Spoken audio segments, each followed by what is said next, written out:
North district का, north हमारा ये नॉर्थ डिस्ट्रिक्ट है, तो इनका देख रेख इनके हैंड ओवर में है।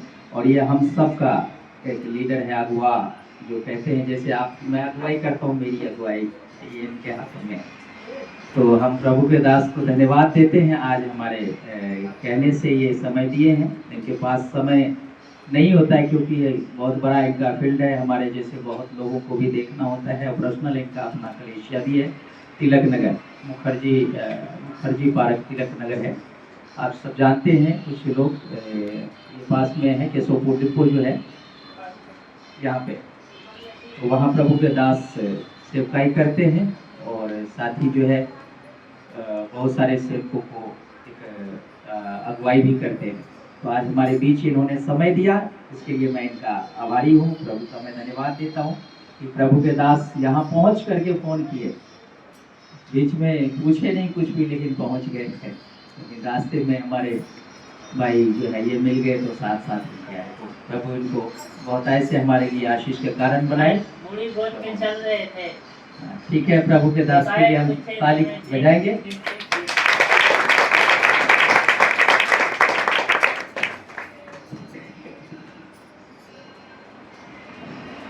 चलते तो किसी को देखते नहीं, चलते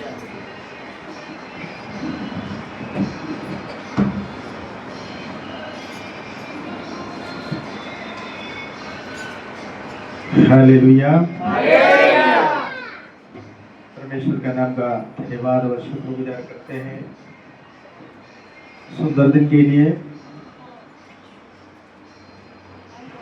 आपके बीच में आने के लिए कई बार कोशिश किया है, कई दफ़ा प्रोग्राम चेंज करते आया है।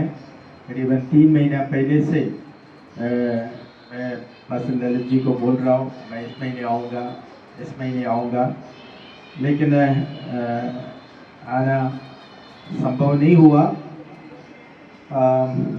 हर बात के लिए एक समय रखा हुआ है।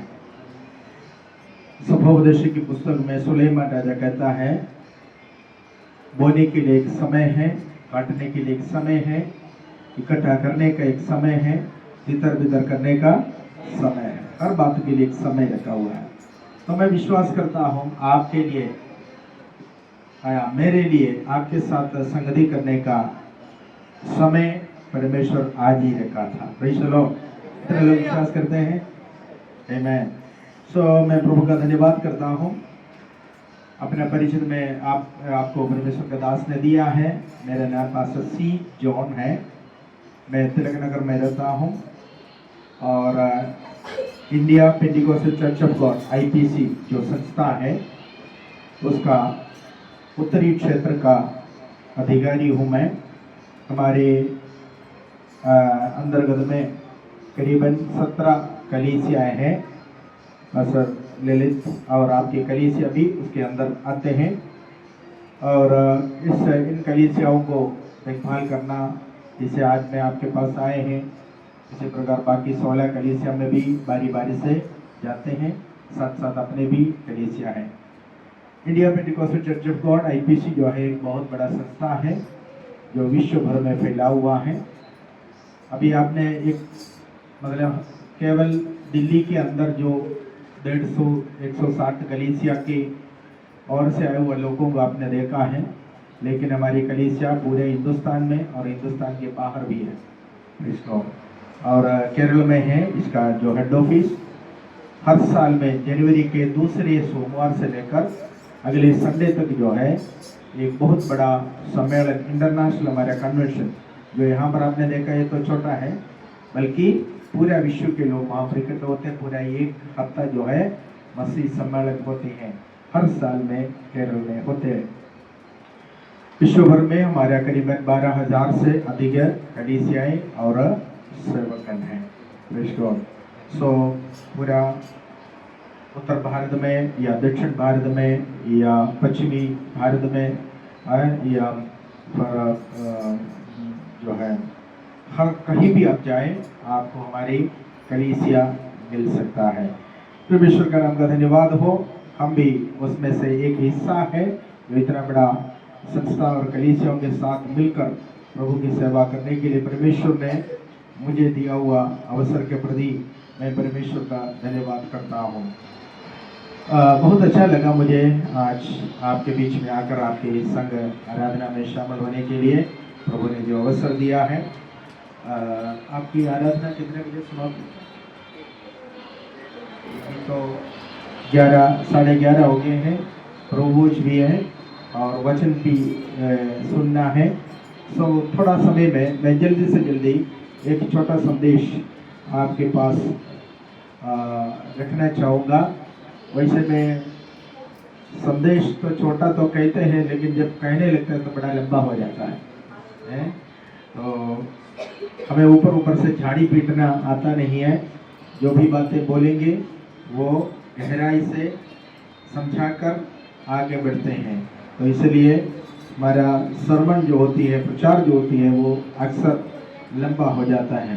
कोशिश करूँगा कि समय पर मैं इसको समाप्त करूँगा। एक आयत को पढ़ेंगे, इफिसियों की पत्री उसका 5वां अध्याय का पहली आयत को कोई पढ़ेंगे। हिंदी में जोर से पढ़ना है। इफिसियों की पत्री 5वां अध्याय का पहली आयत। इसलिए प्रिय बालकों के समान परमेश्वर का अनुकरण करो। बस अब इधर ध्यान से सुनिए, सारे लोग अब इधर देखना, ठीक है? मेरे को एक मैं थोड़ा कड़क का समझ रहा ना, स्ट्रिक्ट, ठीक है? कोई बच्चे बीच में बात नहीं करेंगे। जब मैं बोलूँगा पढ़ो तभी बाइबल में देखेंगे, बाकी इधर को देखेंगे। कान खुला रहना, आँख खुला रहना। कोई भी अभी प्रार्थना नहीं करना है। जब हम बोलेंगे प्रार्थना करें तभी आँख बंद करना। कुछ लोग सोचते प्रचार का समय सोने का समय, प्रचार का समय सोने का समय नहीं होता है, ठीक है? क्या करना है? आपका वचन जो आप सुनते हैं ना, कान से घुसेगा, सीधे हृदय में जाएगा, उधर से दिमाग में आएगा। तो आपका दिल भी खुला रहना चाहिए, दिमाग भी खुला रहना चाहिए, कान भी खुला रहना चाहिए, आँख भी खुला रहना चाहिए। प्रेज़ द लॉर्ड, ठीक है? और परमेश्वर का वचन इतना बड़ा है कि जितना हमारा परमेश्वर बड़ा है, परमेश्वर का वचन इतना सामर्थ्य है जितना हमारा परमेश्वर सामर्थ्य है। हमारा परमेश्वर कितना बड़ा है? बहुत बड़ा। मतलब कितना बड़ा है? संसार भटकने वाले हैं। कितना बड़ा है हमारा परमेश्वर? जितना बड़ा है हमारा परमेश्वर, उतना बड़ा है परमेश्वर का वचन भी। परमेश्वर की साइज तना देके हम लोग क्यों शोकेस नहीं बनाते हैं? तो क्या बोलते हैं जी, जो देवी देवता को रखते हैं क्या बोलते हैं? मंदिर। हम लोग अपने घरों के अंदर मंदिर क्यों नहीं बनाते हैं? कोई बनाते हैं? अब ऐसे किसी के घर बनाना भी नहीं। क्यों नहीं बनाते हैं? कारण बताता हूँ मैं। अब नहीं करते है ना? क्यों नहीं बनाते हैं? कारण है, कारण हमारा परमेश्वर ऐसा है कि छोटा मंदिर में नहीं रह सकता। इतना बड़ा है हमारा परमेश्वर। कितना बड़ा है हमारा परमेश्वर? जल्दी फटाफट निकालो बाइबल, यशायाह नबी की किताब 66वां अध्याय का पहली आयत को देखिए। हमारे परमेश्वर की साइज वहां पर दिख सकता है। पढ़िए।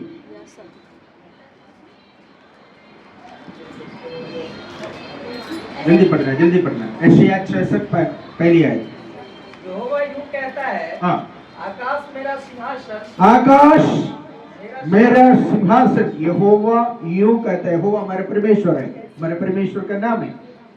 आकाश में बैठा हुआ परमेश्वर। सिंहासन का मतलब क्या होता है? जहां पर वो बैठा हुआ है। सिंहासन, राजा का बैठने का स्थान को सिंहासन बोलता है।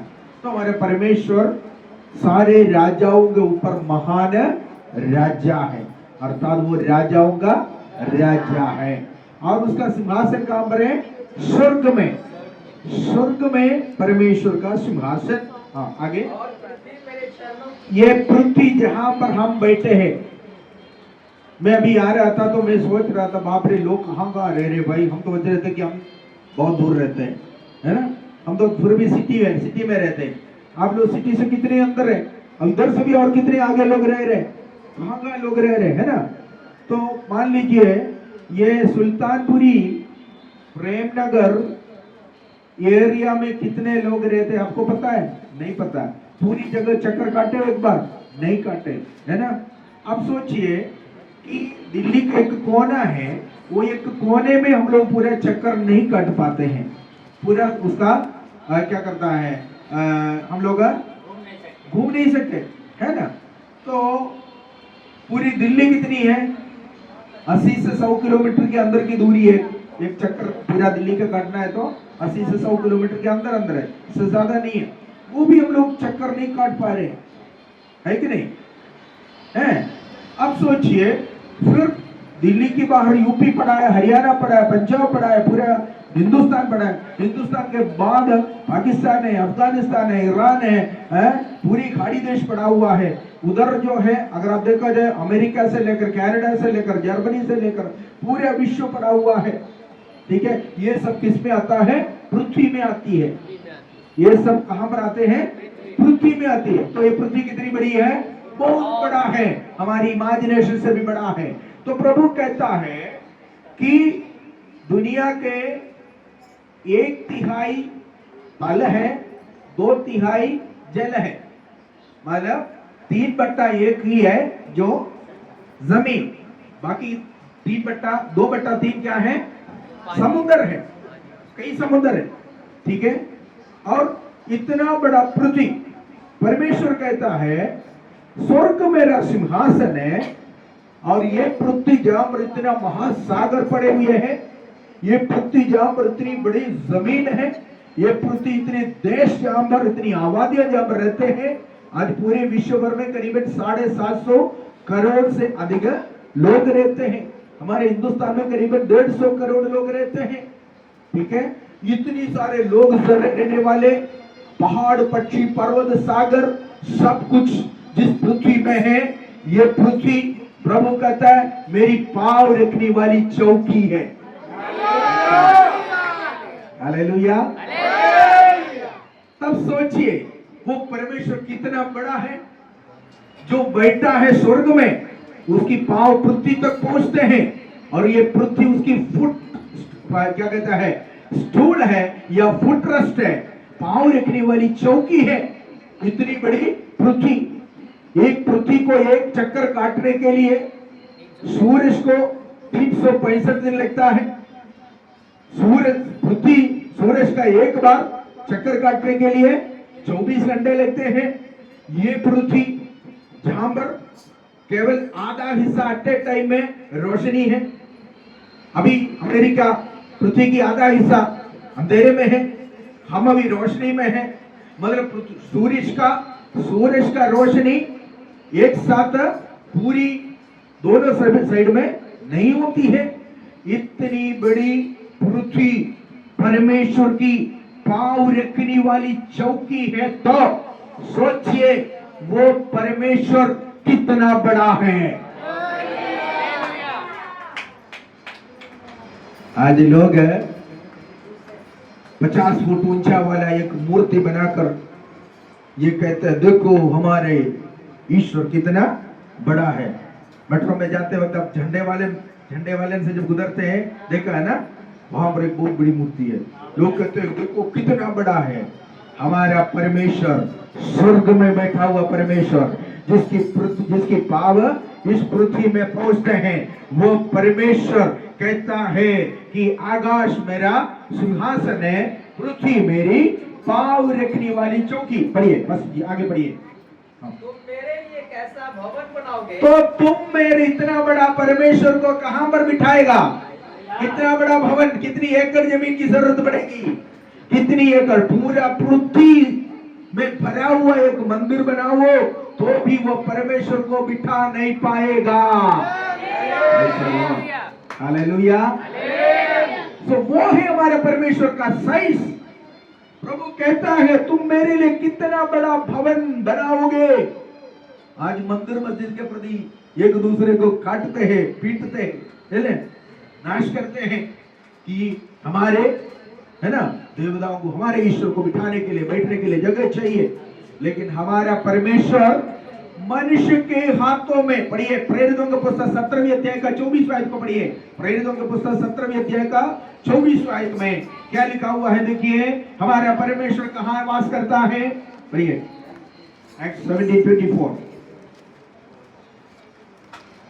जिस परमेश्वर ने पृथ्वी और उसकी सब वस्तुओं को बनाया, जिस परमेश्वर ने पृथ्वी और उसकी सब वस्तुओं को बनाया, वह स्वर्ग और पृथ्वी का वो स्वर्ग और पृथ्वी का स्वामी स्वामी, मालिक और खालिक होकर हाथ के बनाए हुए मंदिर मनुष्य के हाथों के बनाए हुए मंदिरों में वास नहीं करता। ध्यान से सुनिए, इधर सुनिए। वो परमेश्वर जो आसमान और पृथ्वी का मालिक है, जिसने कहा है यशायाह नबी के पुस्तक 66 अध्याय में कि स्वर्ग मेरा सिंहासन है, पृथ्वी मेरी पांव रखने वाली चौकी है, तुम मेरे लिए कैसा भवन बनाओगे। वो परमेश्वर मनुष्य के हाथों से बनाया हुआ किसी भी मंदिरों में, भले वो मार्बल से बनाया हो, भले वो सोने से बनाया हुआ हो, भले वो ईंट पत्थरों से बनाया हुआ हो, भले वो किसी भी चीजों से, बहुमूल्य रत्नों से, मणियों से बनाया हुआ हो, परमेश्वर मनुष्य के हाथों से बनाया हुआ किसी भी मंदिरों में वास नहीं करते हैं। बुरे परमेश्वर कहां वास करते हैं? परमेश्वर मेरे और आपके मन में, दिमाग में आया हुआ प्लान के अनुसार बनाया हुआ एक मंदिर के अंदर नहीं वास करते हैं, बल्कि वो परमेश्वर अपने ही मन में, अपने ही इच्छा के अनुसार, अपने ही योजना के अनुसार बनाया हुआ मंदिर में वास करता है। परमेश्वर अपनी मर्जी से, अपने हित से, अपने इच्छा से बनाया हुआ मंदिर कौन है? कौन है वो मंदिर जिसमें परमेश्वर वास करना चाहता है? पढ़िए कोरिन्थियों की पत्री, पहला कोरिन्थियों की पत्री, उसका 3 अध्याय का 16वीं आयत को देखिए। वहां पर हम देखते हैं जिस मंदिर में परमेश्वर वास करता है। पढ़िए, क्या तुम नहीं जानते हो कि तुम परमेश्वर का मंदिर हो। कौन है परमेश्वर का मंदिर? आप में से हर एक जन, हम सब परमेश्वर का मंदिर है, क्योंकि परमेश्वर ने हमें अपने इच्छा के अनुसार, अपने मर्जी के अनुसार, अपने हाथों से रचा है, अपने हाथों से बनाया है। परमेश्वर मनुष्य के प्लान, मनुष्य की योजना के अनुसार बनाया हुआ किसी भी मंदिरों में वास नहीं करता, बल्कि परमेश्वर अपने मर्जी से बनाया हुआ अपना खुद का मंदिर में वास करता है। वो मंदिर आप और मैं हो। बाइबल बताती है, क्या तुम नहीं जानते हो कि तुम परमेश्वर का मंदिर हो? आगे बढ़ो बेटा। और परमेश्वर की आत्मा तुम में वास करता है। देखा, तो परमेश्वर कहां पर वास करता है? कहां वास करता है? हमारे दिलों में वास करता है, हमारे हृदय में वास करता है। अब आपका हृदय कितना बड़ा है? आपका मन, हृदय के लिए मन शब्द इस्तेमाल करो। मन कितना बड़ा है? बहुत सारे लोग बोलते हैं मेरा दिल बहुत बड़ा है।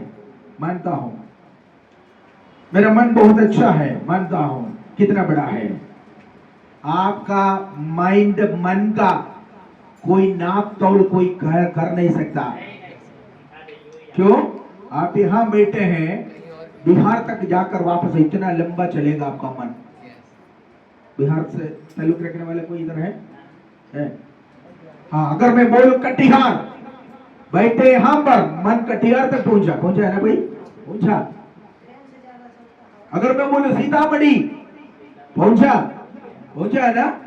दिल यहां, शरीर यहां है, दिल वहां तक पहुंचा।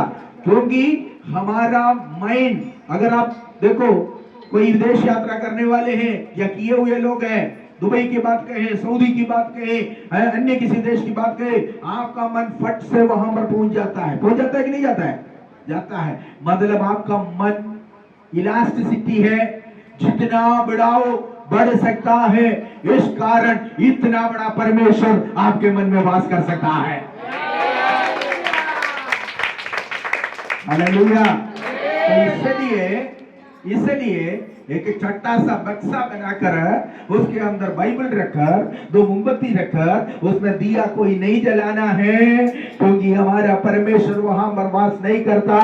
आपके हृदय की जो भी चरणी में, आपके हृदय के अंदर परमेश्वर को जगह देना है। पहले आपका हृदय में परमेश्वर वास करना है, उसके बाद आप परदेश होकर रहने वाला आपके डेरों में, आपके निवास स्थानों में, आपके घरों के अंदर परमेश्वर को वास करने का जगह देना है। Praise the Lord, hallelujah. हमारा परमेश्वर जितना बड़ा है उतना बड़ा है परमेश्वर का वचन भी। हमारे परमेश्वर में कितनी ताकत है, हमारे परमेश्वर में कितनी शक्ति है, उतनी शक्ति परमेश्वर का वचन में है।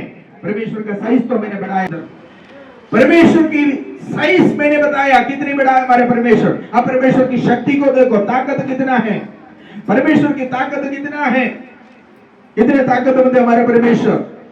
ये भाई साहब की गवाही में सुन रहा था, हमारा परमेश्वर महान है। Praise the Lord. हमारा परमेश्वर की शक्ति अवर्णनीय है, हम उसका वर्णन नहीं कर सकता है। मुझे बताइए, पंखा चलने के लिए आपको एक हुक की जरूरत है जिसमें ये टांगा हुआ है ना, टांगा हुआ है कि नहीं? यस, ये सारे पंखे टांगे हुए हैं। दीवार में ट्यूब ऐसा नहीं बैठा हुआ, कील ठोकर बिठाया हुआ है। उसको पकड़ चाहिए, उसको बैठने के लिए, हर एक चीज के लिए एक पकड़ चाहिए। लेकिन आप नजर उठाकर आसमान की ओर देखिए, हर सुबह हमें रोशनी देने के लिए आने वाला सूरज, ये कहां पर फिक्स किया हुआ है, ये कहां पर टांगा हुआ है, किसने इसको टांगा है?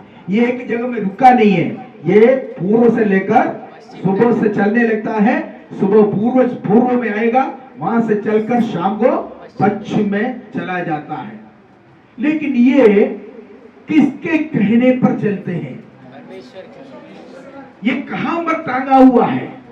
रात को आप आकाश की ओर देखिए, चंद्रमा को आप देखते हैं, है ना?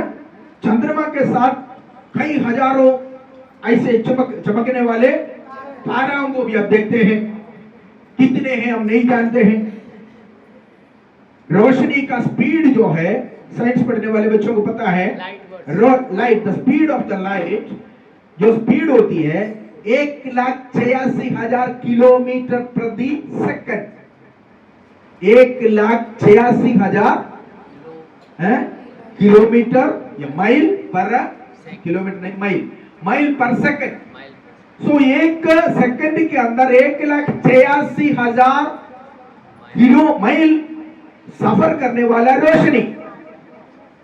आप सोचिए, इतनी दूर खड़े होने वाला ये तारागण, चंद्रमा, और हमारी ये सोलर सिस्टम में, कितने ग्रह हैं जो अपने ऑर्बिट में चलता रहता है, ठीक है? एक दूसरे के साथ भिड़ते नहीं, अभी तक भिड़े नहीं है, और वो सिस्टमैटिकली चल रहे हैं। इसको कौन कंट्रोल करता है? कौन कंट्रोल करता है?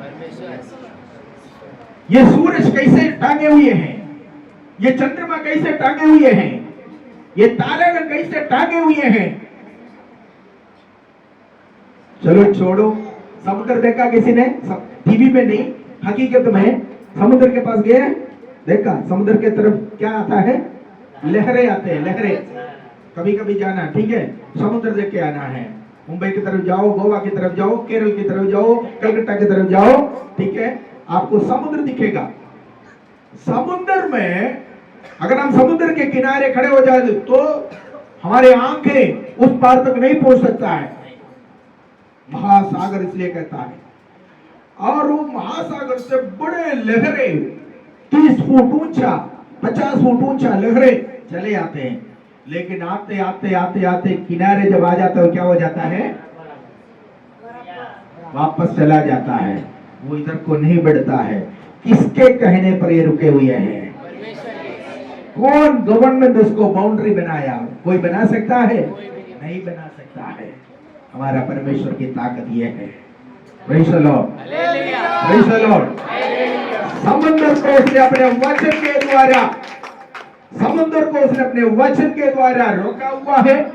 समुद्र को उसने अपने वचन के द्वारा सीमा रखा हुआ है कि तू इससे आगे नहीं बढ़ सकता है। सूरज और चंद्रमा को उसने अपने वचन के द्वारा टांगा हुआ है। Praise God. वो आज तक उनके वचन पर, वचन के अनुसार वो खड़े हैं। Praise the Lord. इतनी सामर्थ, आज आप जो कुछ देखते हैं वो सब कुछ उसने अपने मुंह से निकला हुआ वचन के द्वारा उत्पन्न किया है। उनके वचन में सामर्थ है, उसके वचन में शक्ति है, उसके वचन में छुटकारा है, उसके वचन में चंगाई है, उसके वचन में उद्धार है। जितने ताकत हमारे परमेश्वर के अंदर है, उतने ताकत जो वचन में आज आपसे कहने जा रहा हूं उस वचन में है। वो वचन आज आपके लिए सामर्थ्य के साथ आपके लिए चंगाई के रूप में, छुटकारे के रूप में, उद्धार के रूप में और रक्षा के रूप में आओ परमेश्वर का वचन आपके जीवन में कार्य करेगा। कितने लोग विश्वास करते हैं?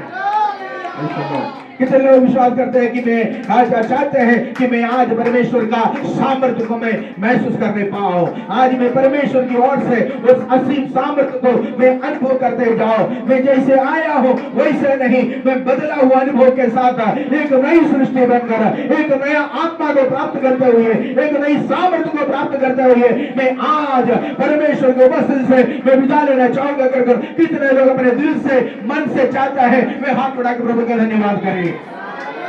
Praise God। तो पढ़ा हुआ वचन की ओर हम वापस आएंगे। प्रेरित पौलुस, हालेलुया, एफेसुस के कलीसिया के लिए जो पत्र लिखा, प्रेरित पौलुस ने कहा है इसलिए कि तुम कैसे, पढ़िए एफेसुस के पत्र 5 का 1 क्या लिखा है वहां पर? इसलिए प्रिय बालकों के नाई परमेश्वर का अनुकरण करो। ध्यान से सुनिए, एफेसुस की पत्री प्रेरित पौलुस के द्वारा लिखा हुआ एक पत्री है जो एफेसुस की कलीसिया के लिए। 4 अध्याय में प्रैक्टिकल क्रिश्चियन लाइफ, मसीह जीवन के, मसीहियों के प्रैक्टिकल जीवन के बारे में लिखा हुआ है। और उसके कहने के बाद 5वें अध्याय में जब आते हैं वो इस प्रकार कहता है, बहुत सारे बातें कहने के बाद कहता है कि तुम परमेश्वर का अनुकरण करो। उस समय, पौलुस के समय में बहुत सारे लोग एक दूसरे का अनुकरण करते थे, आज भी है। हम जानते हैं आज का दुनिया भी अनुकरण करते कि नहीं करते? किसका अनुकरण करता है? फिल्म स्टारों का, सीरियल स्टारों का, हीरो और हीरोइनों का अनुकरण करते हैं, पॉलिटिकल लीडरों का अनुकरण करते हैं लोग। उनके तरह कपड़ा पहनना, उनके तरह चलना, उनके तरह बोलना, है कि नहीं? जैसे हमारे मोदी जी आए हैं, जितने भी लीडर्स निकलते सबको मोदी जी का टून मिल गया है, उसी के टून में बोलते हैं, कभी लंबा करके कभी शॉर्ट करके, है ना? एक टून है, मतलब अनुकरण है। अनुकरण करने से हम वो व्यक्ति नहीं हो सकता है। Praise God. ठीक है, किसी का अनुकरण करने से हम वो व्यक्ति नहीं हो सकता है। परमेश्वर, हम देखते हैं कि आज की दुनिया इसी प्रकार, खास तौर पर यंगस्ट एज, मुझे बहुत अच्छा लगे, यहाँ पर बहुत सारे नौजवान बच्चे बैठे हुए हैं। ध्यान से सुनिएगा आज का मेरा संदेश। हम इस संसार का किसी का भी अनुकरण ना करें। पौलुस कहता है, किसकी अनुकरण करने के लिए कहता है? किसका अनुकरण करने के लिए कहता है? बोलो, पढ़ो, आयत पढ़ो। इसलिए प्रिय बालकों के समान परमेश्वर का अनुकरण। किसका अनुकरण करना है? परमेश्वर का अनुकरण करना है। अब एक परमेश्वर कौन है? प्रभु यीशु मसीह, उसका अनुकरण करना है। किसी भी पॉलिटिकल लीडरों का, सीरियल या सिनेमा फिल्म स्टारों का अनुकरण नहीं करना, उनके नए बाल काटना, उनके नए कपड़े पहनना, उनके नए दाढ़ी बना रखना। कुछ लोग दाढ़ी बनाते बनाते यहाँ आके ब्लेड टूट जाता है। एक दिन मैंने एक नौजवान को पूछा, बेटा क्या करते करते ब्लेड टूट गया क्या? यहाँ इतना कैसे इकट्ठा हो गया? फैशन है, फैशन अनुकरण करता है। आप कौन हो? आप कौन है? अंधकार से अद्भुत रोशनी में बुलाए हुआ लोग हैं आप, परमेश्वर का झुंड है आप, राजपदधारी है आप, परमेश्वर का निज प्रजा है आप, परमेश्वर का अपना लोग है आप, दुनिया से अलग किए हुए लोग हैं। अनंत काल की छुटकारे के लिए मोहर लगाकर दुनिया से अलग किए हुए लोग हो आप। आप इस संसार के किसी भी पॉलिटिकल लीडरों का, किसी भी मनुष्य का, किसी व्यक्ति का, किसी का भी आप अनुकरण नहीं कर सकते हैं सिवाय प्रभु यीशु मसीह के। क्योंकि इस संसार के हर कोई जिसको आप देखते हैं ये बहुत अच्छे हैं, ये बहुत धर्मी है, ये बहुत नेक है, ये सब खोटी चांदी है। लेकिन एक ही व्यक्ति है जो एकमात्र व्यक्ति है जो हालेलुया जिसको कुंदन कह सकता है, वो और कोई नहीं है, वो हमारा प्रभु यीशु मसीह है। इसलिए हमें उसकी अनुकरण करना है, उसकी अनुकरण करना है। अगर उसकी अनुकरण हम करते भी हैं तो कैसा करना चाहिए? वहां पर एक शब्द पौलुस इस्तेमाल करता है, प्रिय संतानों नाई, प्रिय संतानों के नाई। Praise God. क्या ये प्रिय संतान जो कहा गया है? संतान नहीं बल्कि प्रिय संतानों के नाई। प्रिय संतान कहने से पहले कुछ बातें संतानों के बारे में कहना चाहूंगा। Praise God. संतान भी है, प्रिय संतान भी है, हर घर में है। यहां बैठे हुए पेरेंट्स, आपको पता है आपके घर में अगर एक से ज्यादा बच्चे हैं उनमें से एक प्रिय संतान है और एक संतान है। कुछ लोगों का गलतफहमी यह है कि सबसे छोटा वाला प्रिय संतान हो सकता है। नहीं, बिल्कुल नहीं। कुछ लोगों का गलतफहमी है कि बड़ा वाला प्रिय संतान हो सकता है, ये भी नहीं है। फिर कौन सा बीच वाला है? वो भी नहीं है। फिर कौन सा है? कोई एक जरूर है। अगर आप अपने मम्मी पापा को आप जानते हैं, आप अगर आपके घर के बड़े हो, छोटे हो या फिर बीच वाले हो, कोई भी हो, प्रेज गॉड, मैं जानता हूं एक से ज्यादा संतान जिस किसी के घर में है उनमें से एक उस मां बाप के लिए प्रिय संतान है। Praise God. कैसे? इसको मैं डिटेल आपको बताऊंगा।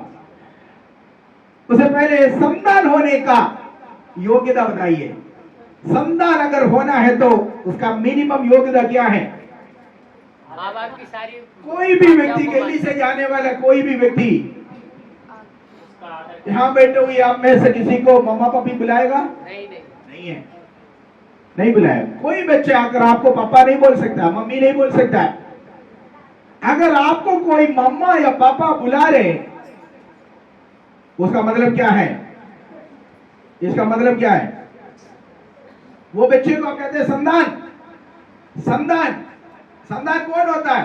संतान होने का मिनिमम योग्यता क्या होता है? संतान होने का मिनिमम योग्यता कम से कम पिता के घर में जन्म लेना चाहिए। पिता के जिस पिता के घर में वो जन्म लिया उसी को वो पापा बोलेंगे, डैडी बोलेंगे। नंबर 2, उस पिता के खून में उसको जन्म लेना चाहिए। पिता के खून में जन्म लिया हुआ लोग प्रेज गॉड कौन होता है? संतान होता है। ठीक इसी प्रकार परमेश्वर का संतान होने का भी एक योग्यता है। शारीरिक संतान होने के लिए एक पिता के घर में जन्म लेना अनिवार्य है, एक पिता के खून में जन्म लेना अनिवार्य है। ठीक इसी प्रकार परमेश्वर का संतान होने के लिए भी एक योग्यता है। प्रभु यीशु ने कहा, मुझे हे पिता कहने वाला नहीं बल्कि मेरे पिता के इच्छा को पूरा करने वाला स्वर्ग राज्य में प्रवेश करेगा। तो हर कोई परमेश्वर का संतान नहीं हो सकता है। बाइबल घर पे रखने से परमेश्वर का संतान नहीं हो सकता है। चर्च में जाने से परमेश्वर का संतान नहीं हो सकता है। एक मसीह परिवार में जन्म लेने से परमेश्वर का संतान नहीं हो सकता है। फिर परमेश्वर का संतान कौन है? परमेश्वर का संतान होने का मिनिमम योग्यता क्या है? पढ़िए यूहन्ना रचित सुसमाचार उसके पहला अध्याय का 12वीं आयत को देखिए। वहां पर परमेश्वर का संतान होने का मिनिमम योग्यता लिखा हुआ है। पढ़िए। जितनों ने उसे ग्रहण किया, उसने उन्हें परमेश्वर की संतान होने का अधिकार दिया। देखो, जितनों ने उन्हें ग्रहण किया और उन्हें परमेश्वर की संतान होने का अधिकार दिया, अर्थात उन्हें जो उसके नाम पर विश्वास रखते हैं। जिन्होंने उसके ग्रहण किया, जिन्होंने उसके नाम पर विश्वास किया। दो बातें यहाँ पर संतान होने का योग्यता। जितनों ने उसको अर्थात यीशु मसीह को ग्रहण किया और उसके नाम पर विश्वास किया, दो योग्यता। जैसे मैंने बोला है ना, पिता के घर में जन्म लेना चाहिए, पिता के खून में जन्मना चाहिए। जो पिता के खून में जन्मा वो उनके बेटा और बेटी है, उसको बिना कोई डर से उसको डैडी, पापा या पिताजी कह सकता है ना। कोई डर नहीं, उसको कोई शंका भी नहीं है, शक भी नहीं है कि मेरा डैडी है, क्योंकि मैं उसके घर में जन्मा हूं, मैं इसके खून में जन्मा हूं। ठीक इसी प्रकार जिस किसी ने परमेश्वर के नाम को विश्वास किया, जिस किसी ने उसका नाम को ग्रहण किया और दिल से, मुंह से अंगीकार किया, दिल से विश्वास किया, वे सब परमेश्वर का संतान है। आप ऐसे विश्वास कर उसका नाम पर विश्वास कर उसको ग्रहण किए हुए लोग हैं, उसका नाम को विश्वास करके उसको ग्रहण किए हुए लोग हैं? आपके चेहरे में कोई चमक नहीं दिख रहा उसका। Praise the Lord. जब आप उस परमेश्वर के संतान हैं तो कितनी आनंदित होने चाहिए आपको। मेरे संदेश समझ में नहीं आता? आता है? आता है ना? तो ठीक है। तो संतान शारीरिक संतान भी है, आत्मिक संतान भी है। हम परमेश्वर के आत्मिक संतान हैं। जैसे एक शारीरिक संतान एक परिवार में एक पिता के खून में जन्म लेते हैं, इसी प्रकार हम स्वर्गीय परिवार में जन्म लिया। प्रभु यीशु मसीह के लहू के द्वारा हम उद्धार पाए हैं, हम उसके खून में जन्म लिए हैं, हम उसके संतान हैं। Praise God. लेकिन ये संतान होकर रहना पर्याप्त नहीं है, ये काफी नहीं है। हमें संतानों से प्रिय संतान बनना है। क्या बनना है? प्रिय संतान बनना है। ध्यान से सुनिए, प्रिय संतान होकर कोई भी जन्म नहीं लेता। मैंने आपको बोले एक पिताजी के घर में 3 बच्चे या 4 बच्चे पैदा होंगे, वो सब बच्चे होकर ही पैदा होंगे, लेकिन वो 4 बच्चे में से एक, 3 बच्चे में से एक या 2 है तो 2 में से एक जन्मा तो संतान होकर ही है। लेकिन चलते चलते जैसे ये बच्चा बढ़ रहा ना, उसका स्वभाव से माँ बाप के प्रति जो प्रेम है उसके जो है उससे, माँ बाप के प्रति जो कर्तव्य है उससे, और जो क्या कहता है उनके रहन सहन बोल चाल हर बातों में वो क्या करता है, अन्य बच्चे से अपने आप को अलग दिखाते हैं। अलग दिखाते हैं। तब पापा को या मम्मा को ये लग रहा है कि ये मेरा बेटा या बेटी मेरे बाकी 2 बेटों से या बेटियों से या दूसरा बेटा या बेटी से ये अलग है, क्योंकि इसका स्वभाव अलग है, इसका चाल चलन अलग है, इसकी बोली अलग है, इसका कर्तव्य माँ बाप के प्रति, हमारे प्रति इसका कर्तव्य अलग है। इसलिए ऑटोमेटिकली वो बच्चा माँ बाप के लिए प्रिय संतान हो जाता है। Praise the Lord.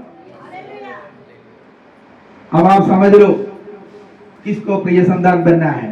घर में भी प्रिय संतान बनना है, परमेश्वर के सन्मुख में भी प्रिय संतान बनना है। Praise the Lord.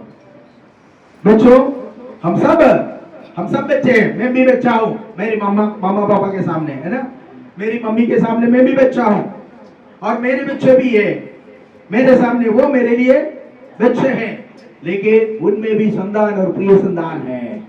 Praise God. हमने माँ बाप वो संतान, वो दर्जा किसी को देता नहीं, लेकिन ये बच्चा अपने आप उस दर्जे को हासिल करता है। Praise the Lord. हालेलुया। संतान और प्रिय संतान की फर्क बताता हूं। मान लीजिए एक घर में 2 बेटियां हैं, दोनों अच्छे हैं, बहुत सुंदर है, सुंदर भी है, अच्छे भी है, सब सुंदर है। सुंदरता को बोलेगा तो सबसे सुंदर मैं हूं, देखो मेरे लिए। आप सब पीछे हैं, मैं सबसे सुंदर हूं।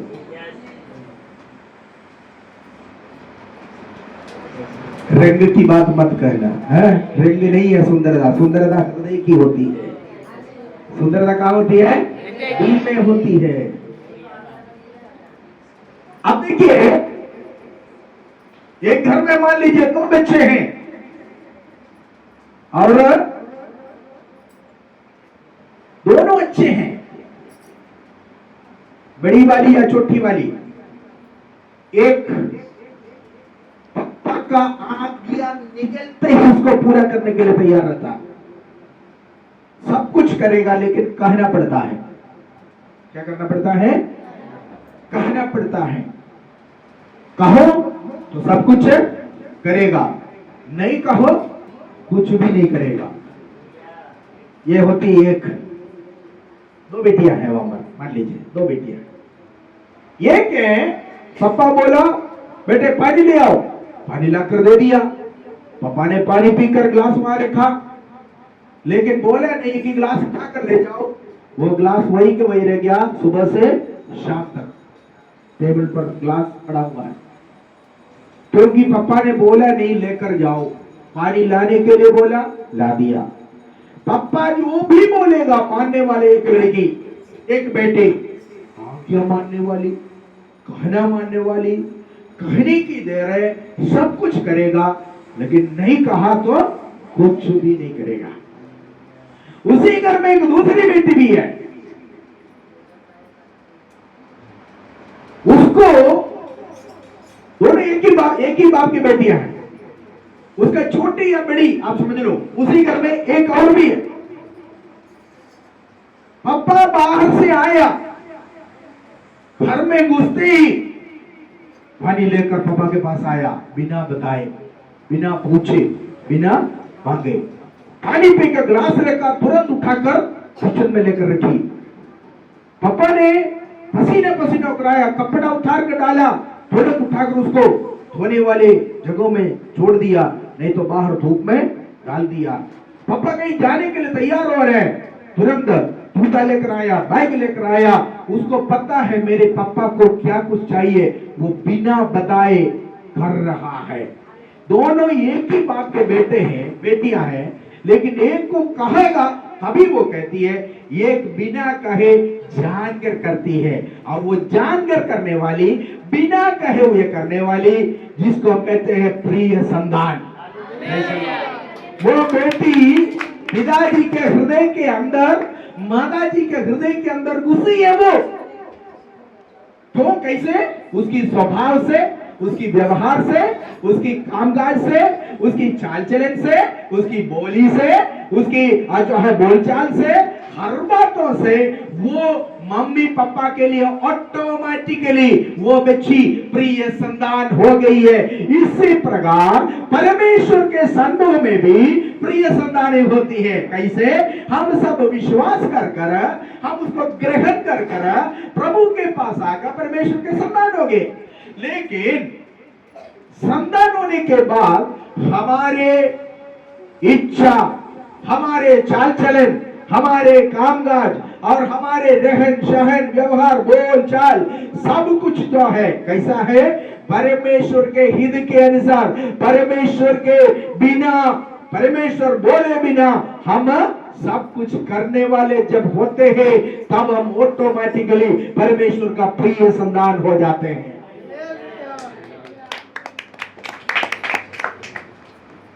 संतान और प्रिय संतान ये तो फर्क बताता हूं। संतानों की एक खासियत है, जब से बोलने लगे, मुंह से बोली आई है, बोलने लगा, मम्मा पापा बोल रहे हैं ना, तब से लेकर डैडी दो, मम्मी दो, दो दो दो दो दो मानते रहते। नर्सरी से लेके ग्रेजुएशन तक पढ़ाया, पूरी मानता रहा। रोज डिमांड है, कपड़े नहीं चाहिए, मुझे वो चाहिए, ये चाहिए, फलाना चाहिए, ठीक है, बहुत कुछ मांगते हैं, मांगते हैं, मांगते हैं, मांगते हैं। ये कौन होता है? संतान। शादी हो गई, अच्छा लड़का ढूंढा या अच्छी लड़की ढूंढा, शादी कर दिया।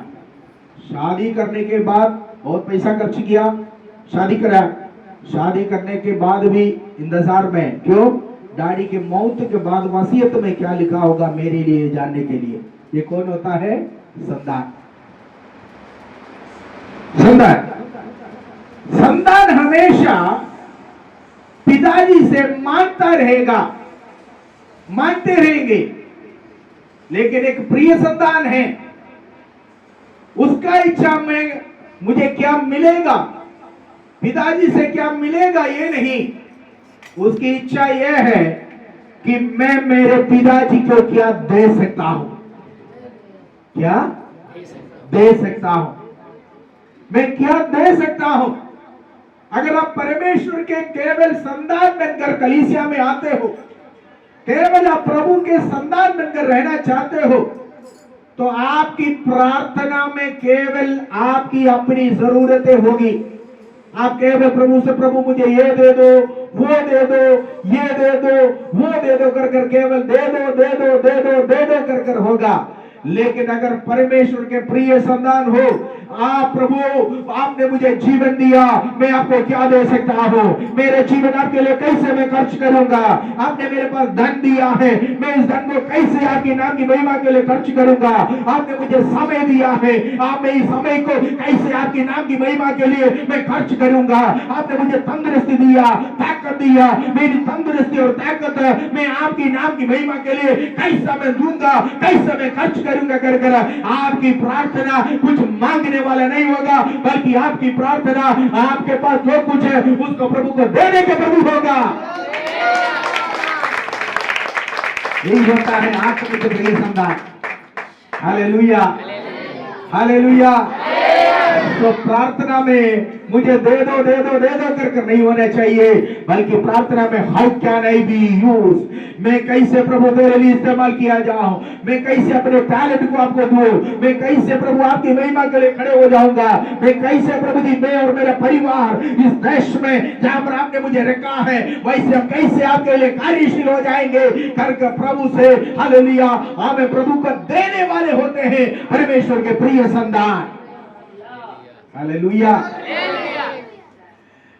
संतान हमेशा पिताजी के साथ रहता है,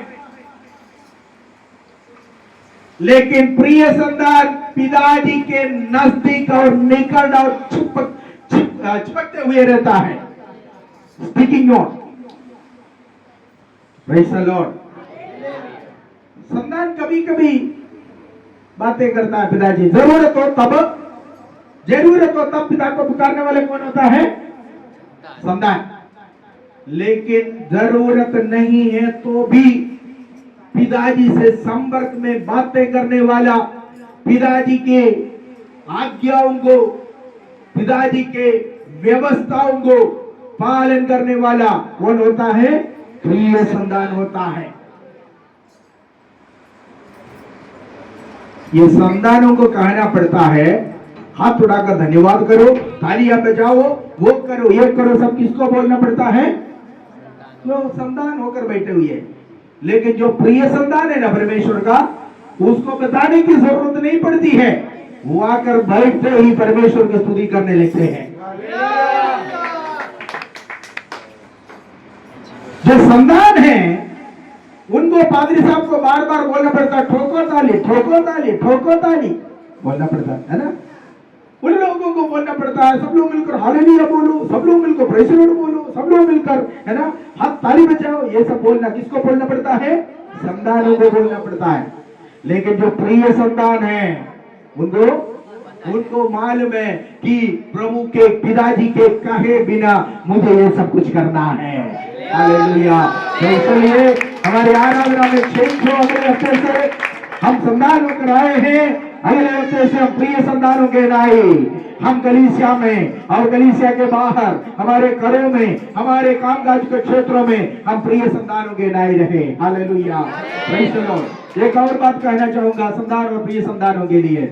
संतानों के लिए या संतान बनकर रहना बड़ी आसान बात है, लेकिन प्रिय संतान बनकर रहना बहुत मुश्किल है। संतानों के लिए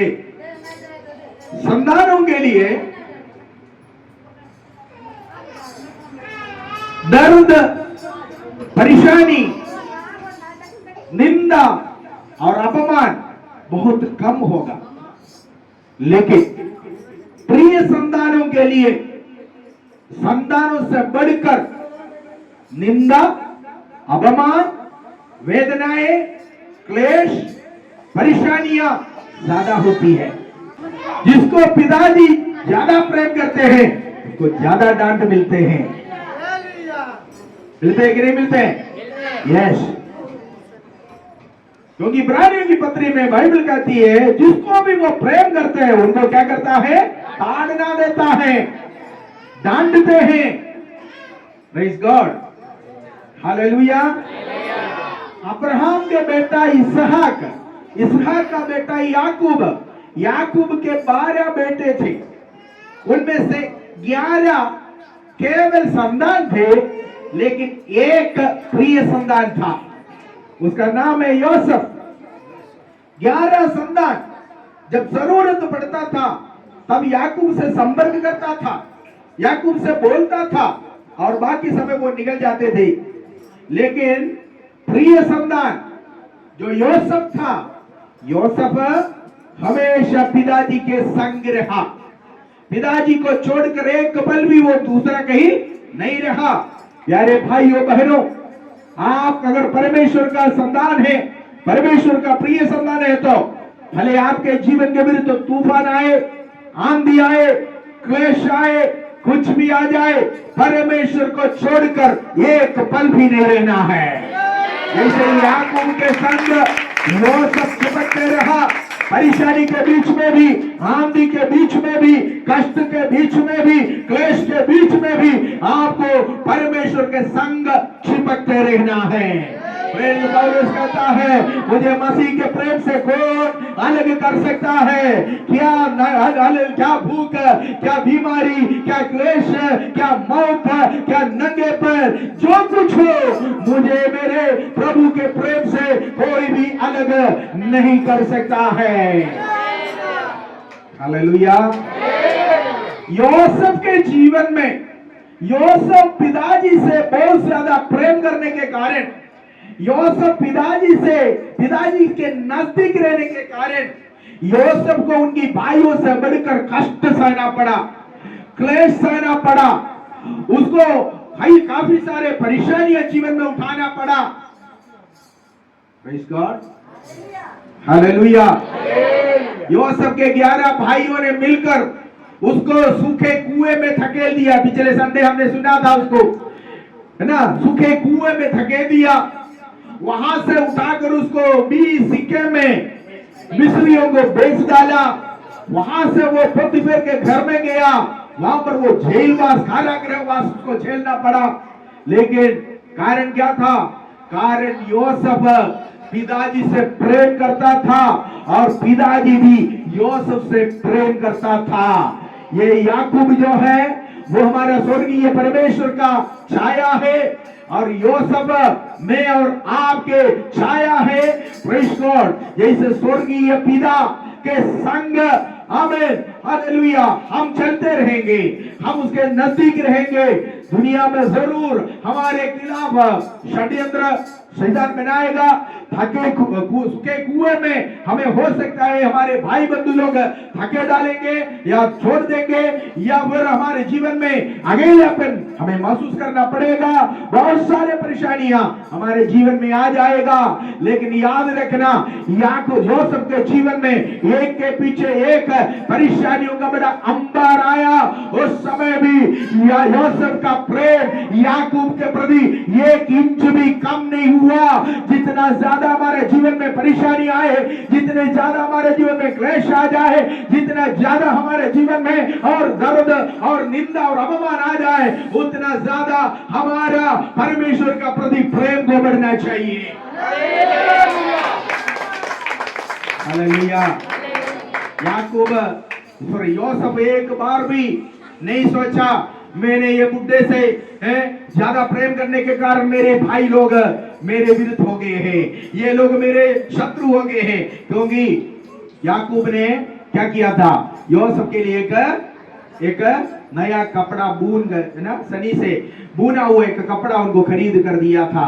छिड़ गया भाई लोगों ने, प्यारे भाई बहन, जब आप प्रभु से प्रेम दिखते हैं, आप प्रभु का प्रिय संतान हो जाते हैं, आप प्रभु का प्रिय संतान बनकर रहते हैं, उस समय शैतान को अच्छा नहीं लगेगा, शत्रु को अच्छा नहीं लगेगा। वो आपके भाइयों के द्वारा, आपके परिवार के लोगों के द्वारा, आपके जो है मित्रों के द्वारा, भाई बंधुओं के द्वारा वो क्या करेगा, आपके विरुद्ध षड्यंत्र बनाएगा। लेकिन याद रखना, आंधी आ जाएंगे, तूफान आ जाएंगे, परेशानी आ जाएंगे, सूखा कुआं आपके जीवन में आ सकता है, लहरें आपके जीवन में आ सकता है, आपके जीवन में कारागृह जैसे अनुभव आ सकता है, एकांतता आपके जीवन में आ सकता है। उस समय भी आपको परमेश्वर जो हमारा स्वर्गीय पिता है उससे दूर नहीं रहना चाहिए। हमारा प्रेम, हमारे उत्तरदायित्व, हमारी जिम्मेदारियां उनके प्रति बढ़ना चाहिए। हालेलुया।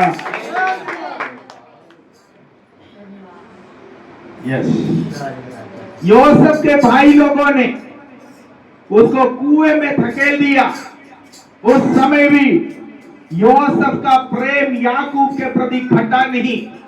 इसी प्रकार हमारे जीवन में कुएं का, सूखे कुएं का अनुभव, दर्द का अनुभव, निंदा का अनुभव, अपमान का अनुभव हमारे जीवन में जब आ जाते हैं, हमारा परमेश्वर के प्रति हमारा प्रेम को नहीं घटना चाहिए।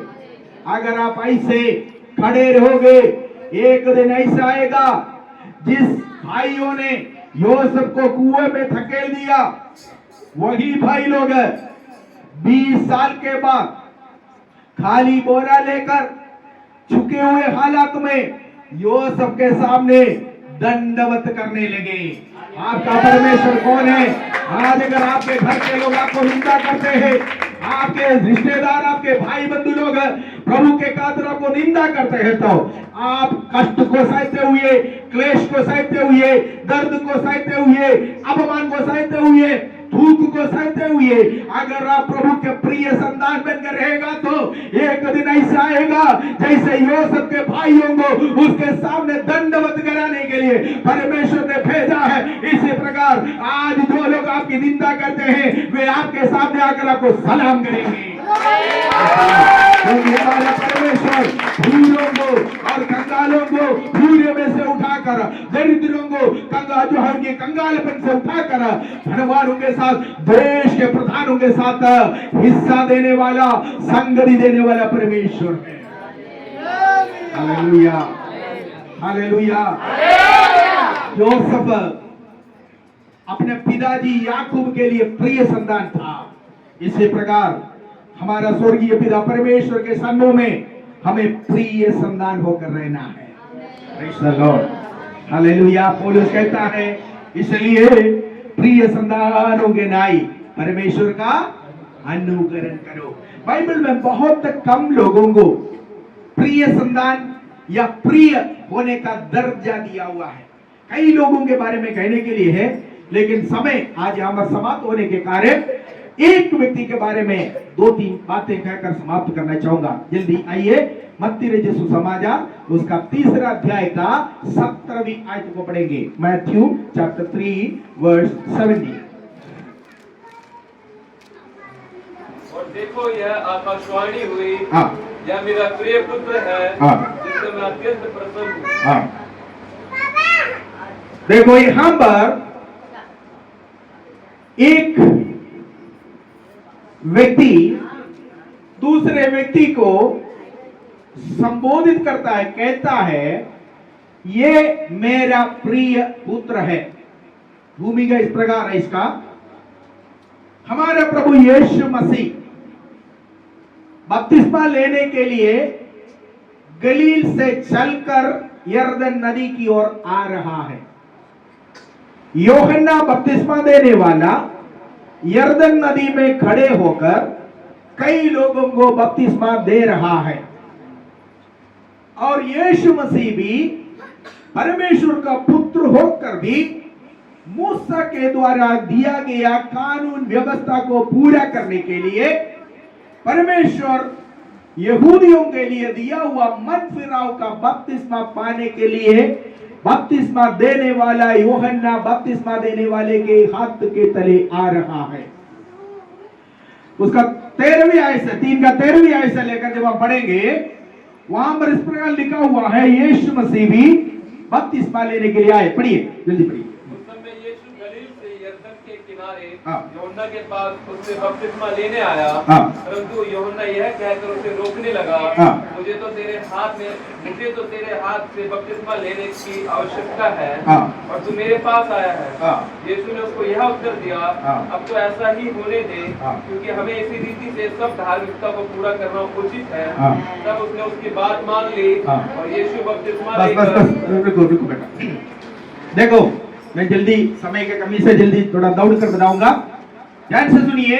यीशु मसीह की बपतिस्मा के समय में यीशु परमेश्वर का पुत्र होने के बावजूद भी, या परमेश्वर स्वयं होने के बावजूद भी, मनुष्य के लिए दिया हुआ सारे कानून व्यवस्था का पालन किया है, क्योंकि वो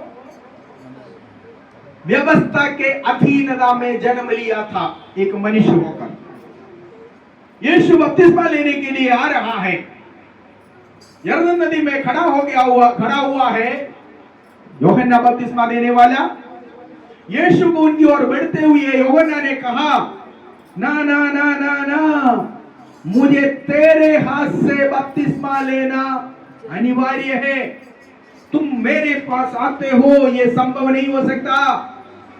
अब यीशु ने बोला, अब मानो, अब होने दे। इसी प्रकार परमेश्वर की सारे धार्मिकता को पूरा करना हमारे लिए उचित है। Praise the Lord.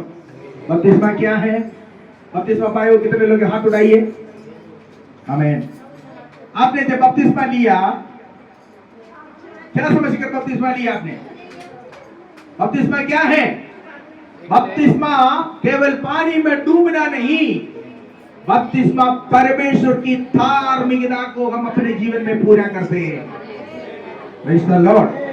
परमेश्वर की धार्मिकता को जीवन में पूरा किए हुए लोगों को प्रभु का धन्यवाद करना चाहिए कि प्रभु, मैं आपकी धार्मिकता को मेरे जीवन में पूरा किया है। Praise God. सो प्रभु की धार्मिकता को, परमेश्वर की धार्मिकता को उसने पूरा करने के लिए आया। यूहन्ना ने मान लिया। तो बपतिस्मा क्या है? परमेश्वर की धार्मिकता। लूका लिखे सुसमाचार 7:29, वहां पर देखिए धार्मिकता का, बपतिस्मा का एक दूसरा मीनिंग वहां पर लिखा हुआ है। और सब साधारण लोगों ने सुनकर और चुंगी लेने वालों ने भी यूहन्ना का बपतिस्मा लेकर परमेश्वर को सच्चा मान लिया। आगे। परंतु फरीसियों और व्यवस्थापकों ने उससे बपतिस्मा न लेकर परमेश्वर के अभिप्राय को बपतिस्मा न लेकर परमेश्वर की अभिप्राय को अपने वश में टाल दिया। यहां पर देखिए, बपतिस्मा परमेश्वर का मनसा है, परमेश्वर की अभिप्राय है। यह एक संस्था का कानून नहीं, किसी पादरी के दिमाग में आया हुआ विचार नहीं, बल्कि बपतिस्मा परमेश्वर की अभिप्राय है, परमेश्वर की मनसा है, जो कई लोगों ने, फरीसी लोगों और चुंगी लोगों ने क्या किया है? बपतिस्मा ना लेकर परमेश्वर के अभिप्राय को अपने वश में टाल दिया। मत्ती 3:17 में, 3:15 में हम कहते हैं, प्रभु यीशु मसीह कहते हैं ये परमेश्वर की धार्मिकता है। और भी बहुत सारी बातें बपतिस्मा के बारे में कहने के लिए समय समाप्त हो रही है, इसलिए मैं उस तरफ नहीं जाऊंगा। आप समझ लीजिए, यीशु मसीह जब बपतिस्मा लेने के लिए आए, जिन्होंने बपतिस्मा नहीं लिया वे लोग ध्यान से सुनो, जिन्होंने ले रखा वे भी सुनो, कि आपने जब बपतिस्मा लिया, आपने किसी मनुष्य के अभिप्राय को नहीं, पादरी साहब के अभिप्राय को नहीं, एक संस्था का अभिप्राय को नहीं, बल्कि आपने परमेश्वर की मनसा को पूरा किया और आपने परमेश्वर की धार्मिकता को पूरा किया। यीशु मसीह बपतिस्मा लेने के लिए आया। बपतिस्मा लेकर यीशु मसीह को यूहन्ना ने बपतिस्मा दिया। प्रिय बेटा, जब वो बपतिस्मा लेकर पानी में से, मत्ती 3 जल्दी 3:16 और यीशु बपतिस्मा लेकर तुरंत पानी में से ऊपर गया हाँ। और देखो उसके लिए आकाश खुल गया हाँ। और उसने यीशु बपतिस्मा लेकर पानी में से बाहर आया। इसका मतलब यीशु मसीह पूरी तरह पानी में डूबा, है ना, डूबा, पूरी तरह पानी में डूबा। तभी तो लिखेंगे कि पानी में से बाहर आया, मतलब पानी के अंदर से बाहर आया। बपतिस्मा का क्लास नहीं है, नहीं तो विस्तार से बताता। पानी में से जब वो बाहर आया बपतिस्मा लेकर, तब एक आकाशवाणी हुई, स्वर्ग से एक शब्द सुनाई दिया। तो शब्द क्या था? और उसके लिए आकाश खुल गया और उसने परमेश्वर की आत्मा को कबूतर के समान उतरते और अपने ऊपर आते देखा। और देखो यह आकाशवाणी हुई, यह मेरा प्रिय पुत्र है, यह मेरा प्रिय पुत्र है जिस पर मैं अत्यंत प्रसन्न हूं। ध्यान से सुनिए, मत्ती रचित सुसमाचार पहला अध्याय का जब हम पढ़ेंगे पहले अध्याय से, यीशु मसीह की वंशावली वहां पर लिखा हुआ है। अब्राहम का बेटा, इसहाक का बेटा, याकूब का बेटा, योसेफ का बेटा, ऐसे कर कर करीबन 42 पीढ़ी के बारे में वहां पर लिखा हुआ है। कुछ लोग यीशु मसीह को अब्राहम के बेटा कहता है। आपको पता है वो भिखारी जो यरीहो में बैठा हुआ था, उसने हे दाऊद की संतान करके उसने पुकारा। कुछ लोग यीशु मसीह को दाऊद के संतान कहते थे, कुछ लोग अब्राहम का संतान कहते थे, कुछ लोग यूसुफ और मरियम की बेटा कहते थे, कुछ लोग बढ़ई का बेटा कहता था, बहुत कुछ बोलता था। लेकिन जब यीशु मसीह ने बपतिस्मा लेकर पानी में से बाहर आया, उस समय तक यीशु मसीह केवल परमेश्वर का पुत्र होकर जाना गया। जब यीशु मसीह को गुजरते हुए यूहन्ना ने देखा, यूहन्ना 2 में यूहन्ना ने अपने चेलों को बताया, देखो परमेश्वर का पुत्र, परमेश्वर का मेमना जो जगत का पापों का भार उठा ले जाता है। तो कई नाम यीशु मसीह को दिया दुनिया ने, लेकिन यीशु जब बपतिस्मा लेकर पानी में से बाहर आया, तब स्वर्गीय परमेश्वर ये डिक्लेरेशन कर दिया, ये घोषणा कर दिया, यह अब्राहम का बेटा नहीं है, इसहाक का बेटा नहीं है, याकूब का बेटा नहीं है, यूसुफ का बेटा नहीं है, दाऊद का बेटा भी नहीं है, बल्कि मेरी मनसा को पूरा किया हुआ, मेरी अभिप्राय को पूरा किया हुआ, मेरी धार्मिकता को पूरा किया हुआ मेरा प्रिय पुत्र है। हालेलुया। बपतिस्मा लेने तक आप संतान थे, आप पुत्र और पुत्रिया थे, लेकिन जब आपने बपतिस्मा लिया, परमेश्वर ने आपको प्रिय पुत्र और प्रिय पुत्री का दर्जे में पहुंचा दिया। Praise the Lord. Hallelujah, hallelujah. तो बपतिस्मा पाए हुए आप लोग कौन है? प्रिय संतान है, प्रिय संतान है। प्रिय संतान का योग्यता मैंने पहले बोला, बिना कहे हर आज्ञा निकलने की इंतजार नहीं करते हैं।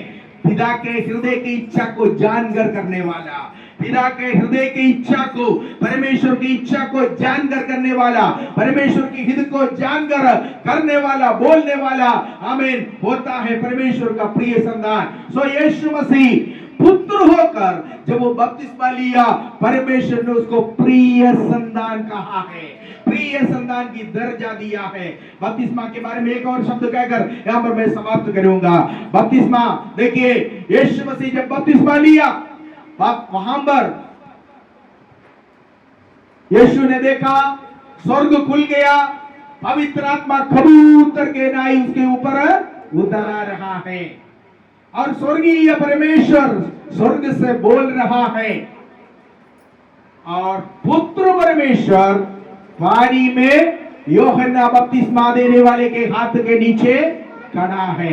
ध्यान से सुनना है, गलत उपदेश में नहीं पढ़ना है। कुछ लोग कहते हैं पिता पुत्र पवित्र आत्मा के नाम से देने वाला बपतिस्मा गलत है, लेकिन यीशु ने कहा तुम सारे जातियों को चेला बनाओ, विश्वास करने वालों को पिता पुत्र और पवित्र आत्मा के नाम से बपतिस्मा दो। क्यों यीशु ने इसे कहा? क्योंकि यीशु के बपतिस्मा में पिता भी उपस्थित था, पुत्र भी उपस्थित था, पवित्र आत्मा भी उपस्थित था। पिता परमेश्वर स्वर्ग से बोल रहा है, पुत्र प्रभु यीशु मसीह पानी में खड़े हैं, पवित्र आत्मा परमेश्वर कबूतर के नाई उतर आ रहा है। यीशु मसीह के बपतिस्मा के समय में पिता पुत्र पवित्र आत्मा त्रिएक परमेश्वर उपस्थित होने के कारण यीशु ने आगे अपने चेलों को बपतिस्मा देने की आज्ञा जब दिया, प्रभु ने कहा विश्वास करने वालों को पिता पुत्र पवित्र आत्मा के नाम में बपतिस्मा देना है, क्योंकि मेरी बपतिस्मा में ये तीनों उपस्थित था।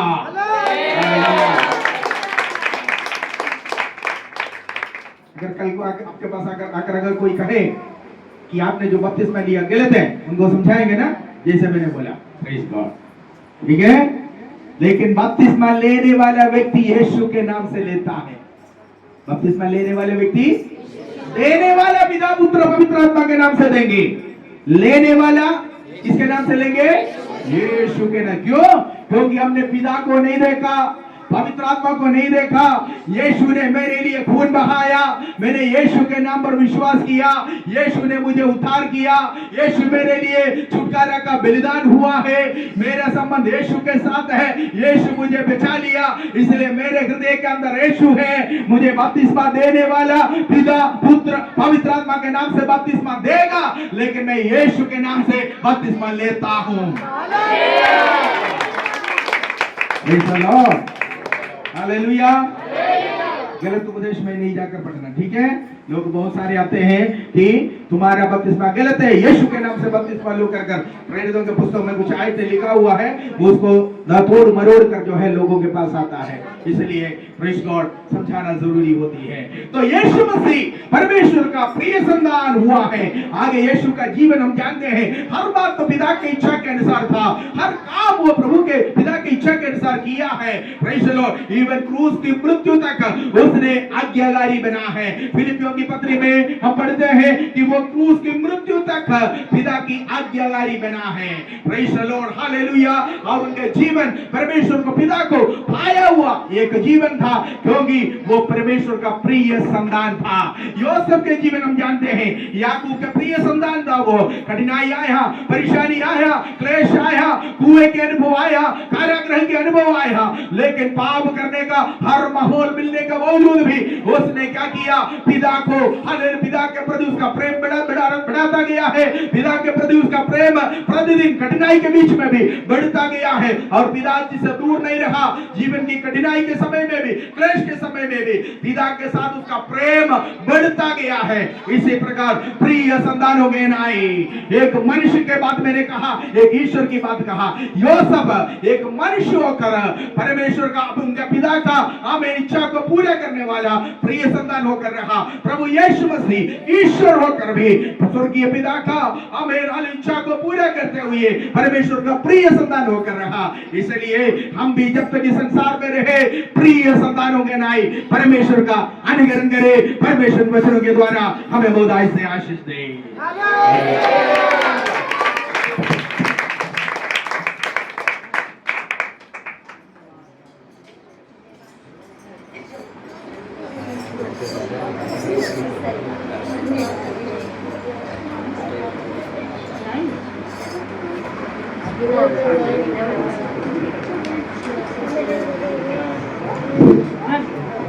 हालेलुया। आप लोगों को समझ आया प्रिय संतान और संतान में फर्क क्या है? कितने लोग समझ गए? हालेलुया। बार बार किसी बात के लिए बोला जाना उस संतान के लिए है, और बिना बोले करने वाला वो प्रिय संतान है ना। बहुत अच्छी तरीके से हम सबने सुना और अभी हम इस मेज में शामिल होने जा रहे हैं।